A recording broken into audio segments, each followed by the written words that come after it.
O pastor Júnior Trovão, conhecido por levar mensagens para os 4 cantos do mundo, já se tornou o pregador oficial do maior congresso missionário, os Gideões Missionários da Última Hora. E na noite da última segunda-feira, presenteou dezenas de luverdenses com a sua palavra em um culto realizado na Clínica Terapêutica Monte Sião. Uma noite incrível, emocionante, com a presença do pastor aqui em Lucas do Rio Verde. Não tem palavras, pastor, para falar sobre 3 horas de pregação que o senhor teve aqui, que levou o Espírito Santo, que levou o coração de Jesus para todas as pessoas que participaram. Conta um pouquinho como foi o sentimento dessa noite aqui em Lucas. É um prazer estar na cidade, eu já estive no estado, mas na cidade é a primeira vez que eu estou aqui, em Lucas do Rio Verde. E foi uma experiência nova, todo lugar que nós vamos é uma experiência nova que Deus nos permite vivenciar. E vivenciar com a igreja, com o povo. Eu fico muito feliz de poder estar aqui, de poder sentir toda essa presença junto com o povo. É uma presença que transforma. A gente não prega uma religião, que a religião pode apenas mudar a mente, mas ela não transforma a vida. E, na verdade, é uma transformação de vida.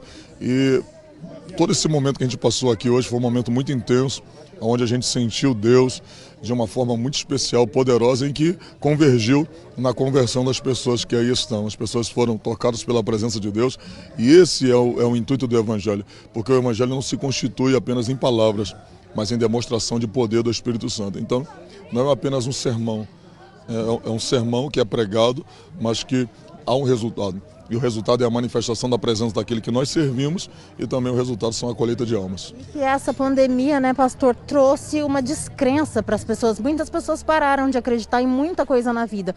E a partir de uma noite dessa, volta a esperança para o coração de tanta gente. Né? Sim, é o que eu sempre digo isso. Eu faço uns trabalhos no Rio de Janeiro, eu prego lá no Rio de Janeiro também, prego em Santa Catarina, e no meio da pandemia eu preguei a palavra.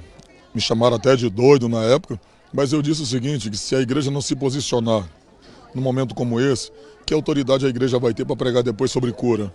Então é nesse momento que a igreja precisa ser igreja. A igreja tem que avançar, ela não pode recuar. Então eu acho que a maioria das igrejas não fechou porque queriam, fechou por força de decreto. Então a gente somos crentes, mas somos cidadãos. Então como cidadãos a gente tem que obedecer às autoridades que foram constituídas por Deus. A igreja fechou por isso, mas muitos também tiveram medo e assim a gente fica um pouco triste porque os homens da Bíblia enfrentaram leões, espada, fogo e não tiveram medo. E diante de uma pandemia dessa, acho que a gente também não deve temer, porque quem conta nossos dias não é o vírus, nem nenhuma doença. Quem contou nossos dias e sabe a hora da nossa partida é Deus e é nisso que eu creio, é isso que eu prego. O senhor falou uma palavra só para finalizar a nossa entrevista, cura, e o senhor fez hoje esse culto num lugar tão importante de Lucas do Rio Verde, onde o pastor Carlos faz também a cura, traz a esperança e resgata pessoas que ninguém mais acredita, né? Como o senhor avalia esse trabalho aqui do Monte Sião? É um trabalho extraordinário, porque se você fizer você é repórter, você sabe, se você pegar as pesquisas, você vai ver que é dito por várias fontes de pesquisa que a igreja evangélica é a instituição que mais ressocializa pessoas.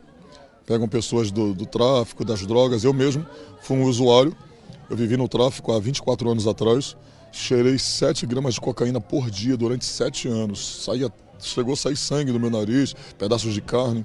E assim, o dia que eu entreguei minha vida para Jesus, Deus me libertou naquela hora.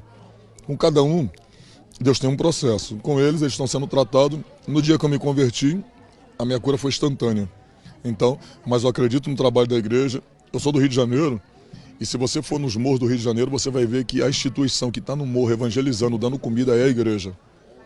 Que está pregando é a igreja. Então, a igreja tem um papel fundamental no meio da sociedade. Ai dessa sociedade se não fosse a igreja. Então, a igreja desenvolve um papel extraordinário. Se todo governante soubesse valorizar o trabalho da igreja, o governo dele seria de excelência. E foi por meio da amizade com o coordenador da clínica que o pastor esteve em Lucas do Rio Verde. Carlos Alexandre fala sobre o privilégio de ter